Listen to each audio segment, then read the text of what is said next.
Different parts of Airbus aircraft are transported inside this massive cargo plane called the Beluga. But think about this. When it comes to the world's largest passenger plane, the Airbus A380, transporting its giant components inside any airplane is simply impossible, because no cargo plane has ever been built large enough to fit this palace of the skies. So how do the parts of the A380, built across Europe, actually reach Airbus's assembly unit? Welcome back to another video. Airbus is a European aircraft manufacturing company that delivers over 1,000 aircraft to airlines around the world every single year. Do the math, that's roughly 3 brand new planes every single day. Airbus has to produce 3 new aircraft daily, and that is an almost unbelievable challenge. How these planes are built is a story for another time.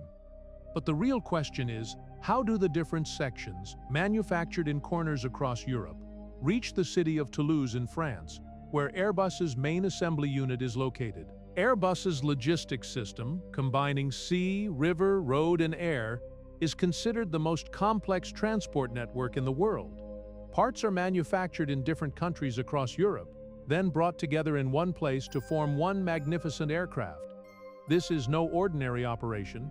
It is the result of decades of extraordinary engineering and logistics planning. Back in the 1960s, major European nations, France, Germany, Spain, and the UK, shared a bold dream to challenge American aircraft manufacturer Boeing.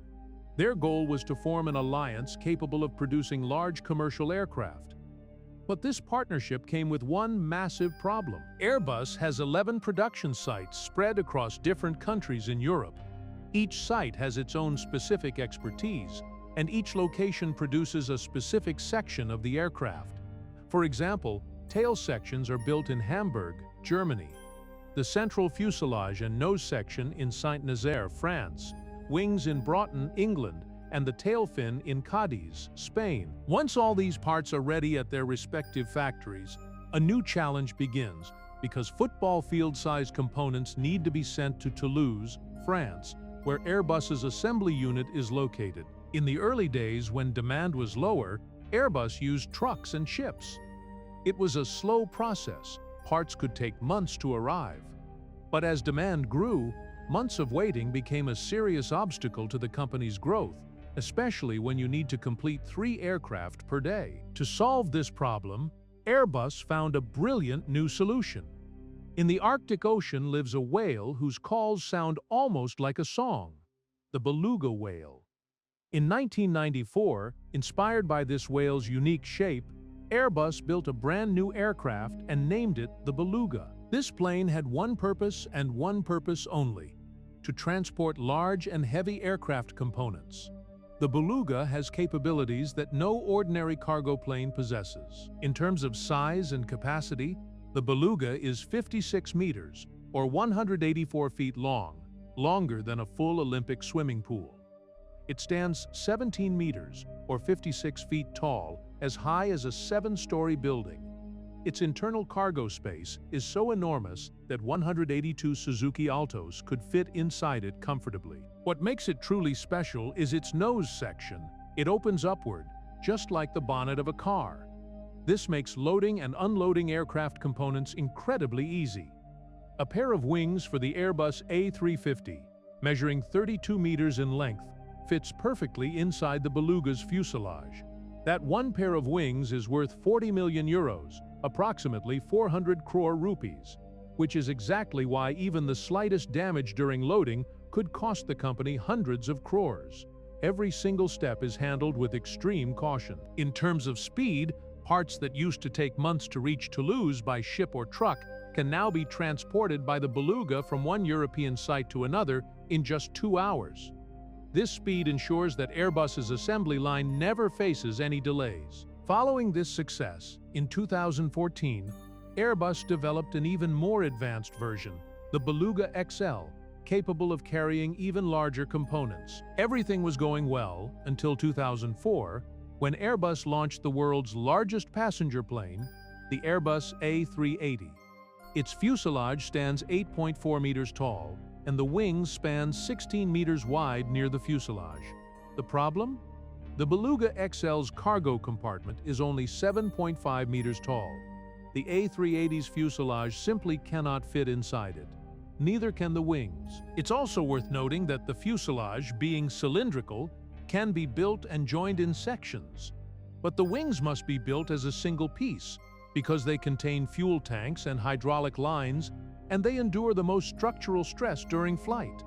Building them as one piece prevents structural weakness and fuel leaks. To transport the A380's massive components from across Europe to Toulouse, Airbus initially considered building a Beluga XXL, but there were too many problems. They would have had to completely redesign the aircraft and increase engine capacity, costing billions of euros.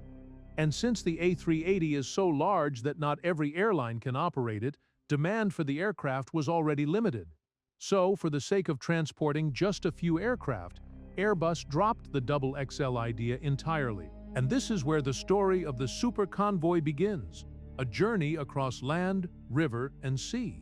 Airbus commissioned specially built roll-on roll-off ships, known as ro-ro ships, so that large, heavy parts could be transported easily. Parts are simply rolled on and off using wheeled platforms, which is exactly why they're called roll-on, roll-off ships.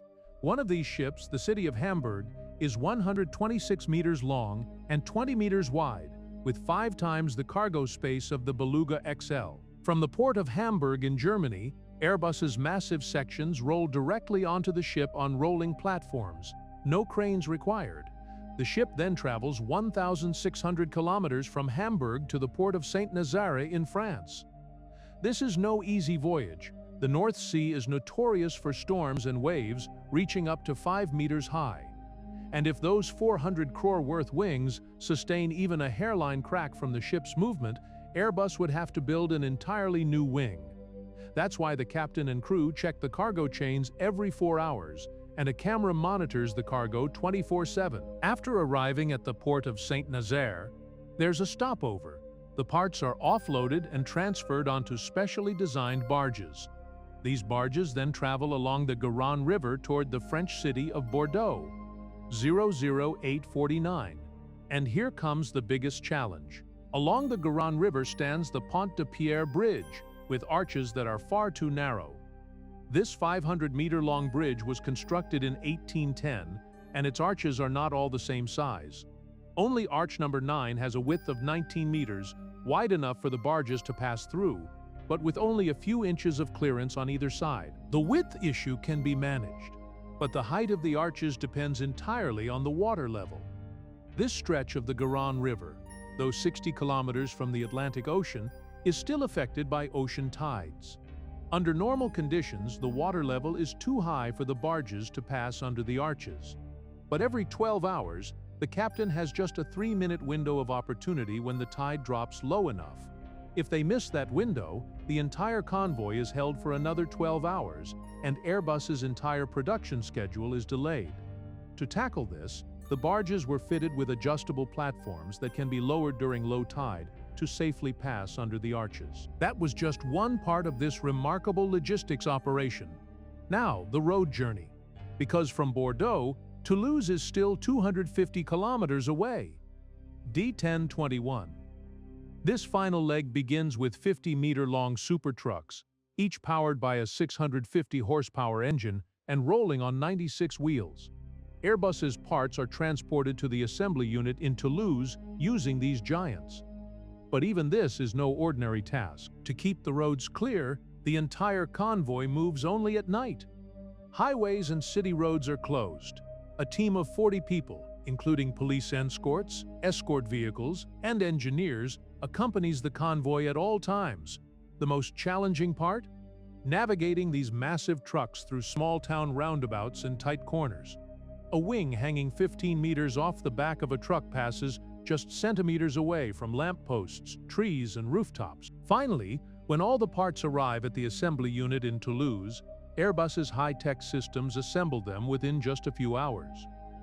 Joining the fuselage sections of the A380, the world's largest passenger plane requires more than 19,000 rivets, and another 4,000 rivets are used to attach the wings to the fuselage.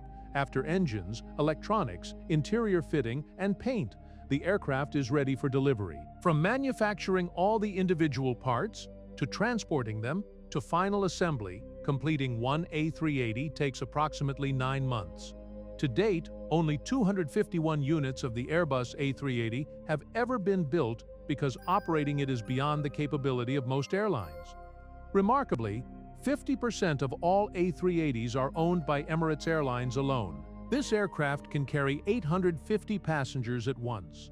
Its takeoff weight is approximately 575,000 kilograms, equivalent to the combined weight of 300 SUVs. And its price? A single A380 costs $445 million, roughly 3,800 crore.